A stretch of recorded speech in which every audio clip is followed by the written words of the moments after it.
This will be an unboxing of the Gigabyte G1 Gaming GeForce GTX 970. Now the 970 came out quite recently along with the GTX 980. 970 came out as a very competitive price at about 350 USD, so these cards have been in really high demand, and well, you can probably see why considering the performance. But at the front we can see we've got a super overclocked, we've got flex display, which is just basically a lot of displays. AMD kind of beat them to it on this one. We have WindForce Cooler, NVIDIA Game Stream support with the use of NVIDIA Shadowplay, GameWorks, which is NVIDIA's game library technology that they lend to developers to give them better effects and things, NVIDIA G-Sync technology, which is their adaptive refresh rate display to avoid VSync tearing and things like that, and DirectX 12 with support pending for Windows operating systems, presumably for Windows 8.1 and Windows 10, because Microsoft don't like Windows 7 anymore. So on the back we can have a look at some more specifications. You can see there's the cooler itself, unique fan blade design and illuminated LED with direct touch heat pipes, stylish black paint. It's basically the WindForce cooler that's been on their cards for a little while. It's fairly similar to what's been on the 770, even what's been on their 600 series, but it's still a good cooler and will cool this card very well, though it is quite a low TDP card and doesn't really get that high under load. We can see on the back here that flex display information about the I/O that's on the back. No more is there a ventilation port for exhaust, because this isn't a blower design card. So we can see that there's three display ports, HDMI and 2 DVI, so that gives you a full plethora of display options to be able to add many different displays to this particular card. We've got super overclocked, so this is overclocked out of the box.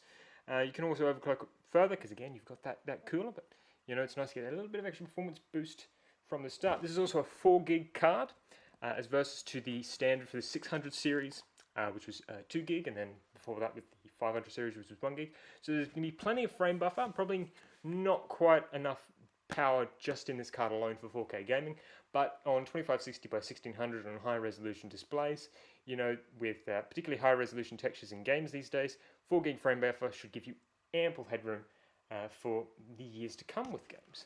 So let's best get this out of the box. Have a look at the video card itself, because that's what really matters. As you can see here, no longer we just got just a black plain box, we've got a G1 Gaming in a kind of a really reflective thing. I wonder how much that added to the cost of the box. Probably not that much, but it's an interesting touch. You see here, please download the driver from Gigabyte.com or GeForce.com. Actually, that's quite good, not including the driver disk. For many years they have included the driver disks, but no more, because it's really unnecessary and they're always incredibly old.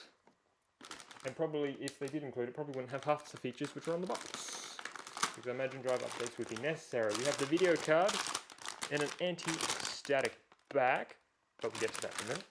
First we need to look at the accessories box and see what we've got in here. It's not really a box, it's just this piece of card. So they're saving on cardboard, but mind you, cardboard is recyclable. We've got two 6-pin, 8-pin power adapters. One of them is 8-pin and 6-pin, so this video card will require a 6-pin and an 8-pin. To power it, having a power supply with at least, I'd say, maybe about 500, 600 watts, if you've got like a modern Core i5 or Core i7, should be sufficient. Oh, Gigabyte, oh, you disappoint me so. They do include a driver disk and some other DirectX runtimes and some utilities in their overclocking thing, as well as GeForce Experience. Oh, that's so disappointing. Why do you put the sticker in the box? That's a waste of a disc. It's a waste of a disc.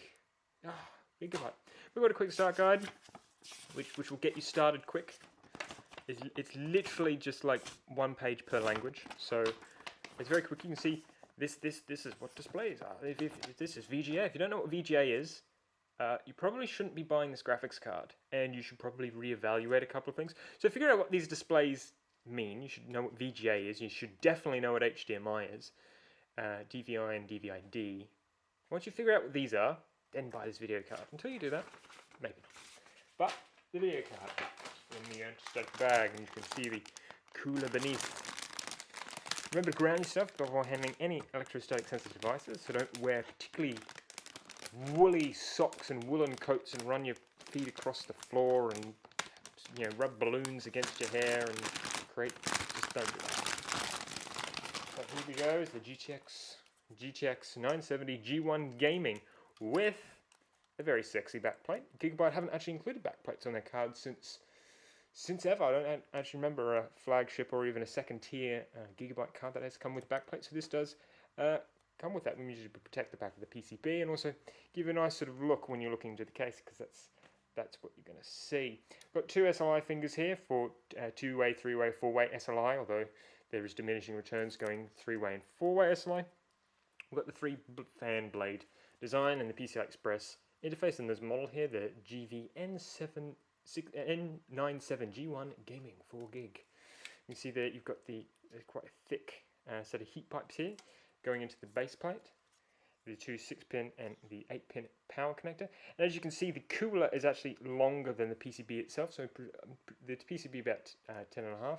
So you do want to make sure that you do have enough clearance if you do have a smaller case, if you want to try and fit this video card in.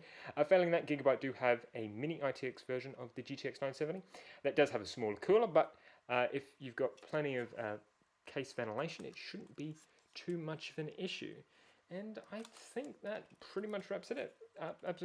On the back here, we've got the displays. So we've got DVI-I and DVI-D. This will be adaptable down to VGA if necessary, and there is no VGA adapter included in the box, which makes a lot of sense because it is a $350 plus high-end graphics card, and then you probably shouldn't be using a VGA monitor as your primary monitor. Secondary monitor, that's fine, but just note that you will need to buy an adapter. They don't really cost very much. We've also got 3 DisplayPort, 1.2 connectors, which will support 4K at 60 FPS, and an HDMI connector 1.3 that will support 4K at 30 FPS. Why HDMI is a thing and DisplayPort really tends to not be a thing is really beyond me, but you've got the DisplayPort connections there as well, and that's pretty much it, wrapping up for the I/O. Thanks for watching the unboxing of the Gigabyte GTX 970 GV9N97G1 Gaming 4GB video card.